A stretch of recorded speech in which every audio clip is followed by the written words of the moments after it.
Un serviteur qui reconnaît la vie de Rahab. Verset 25, Rahab, la prostituée, ne fut-elle pas également justifiée par les hommes lorsqu'elle reçut les messagers et qu'elle les fit partir par un autre chemin? Amen. Amen. Rahab la prostituée, ils n'ont pas dit la Rahab avec la belle robe, Rahab avec les cheveux bien coiffés, Rahab quelqu'un bien intelligente, Rahab quelqu'un dans tous les dimanches à l'église, etc. Rahab la prostituée, c'était sa vie. On ne peut pas changer la vie d'une personne.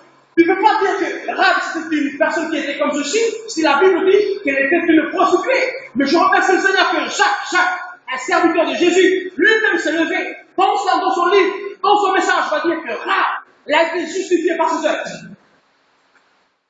Alléluia. Mais Dieu est le souverain.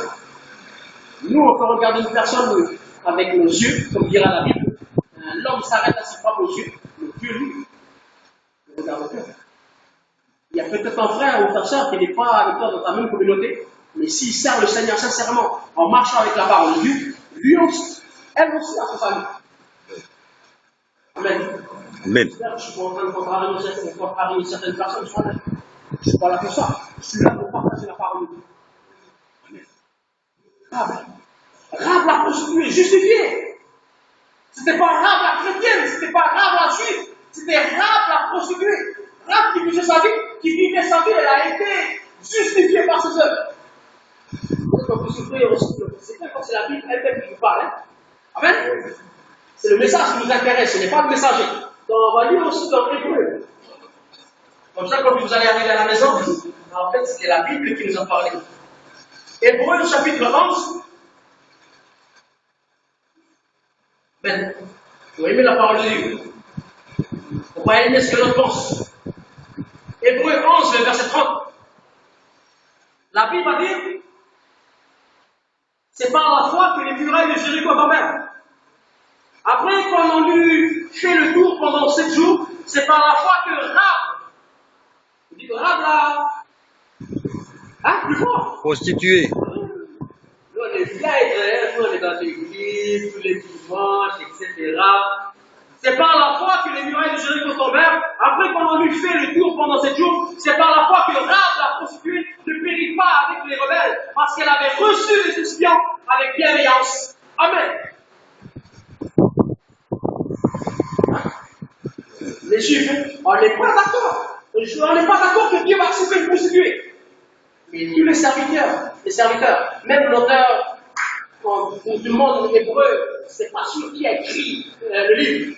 Mais même l'auteur d'hébreu, il va dire, Rahab, elle a ce salut.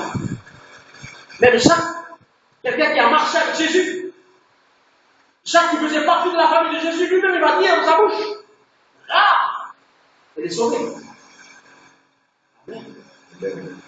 Alléluia. Vous savez qu'on puisse revenir dans l'Ancien Testament, dans Josué, je crois que je ne vais pas trop m'attarder.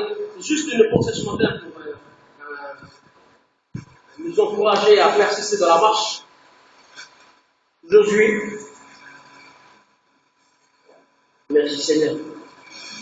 Quand Rahab avait reçu les 2 espions,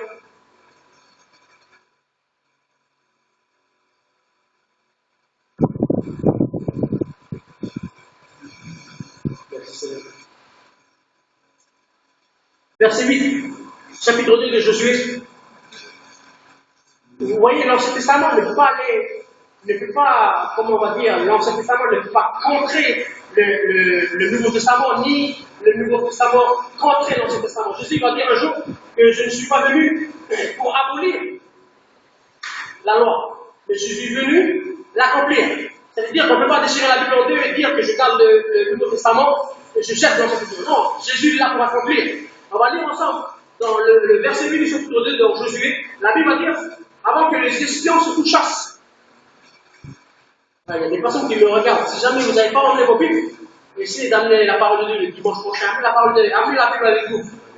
Hein, je ne veux pas que vous me regardez, je veux que vous regardez vos Bibles.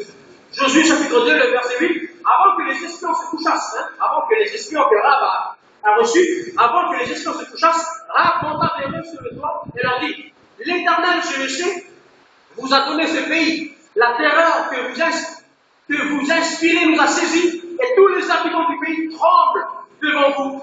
Amen.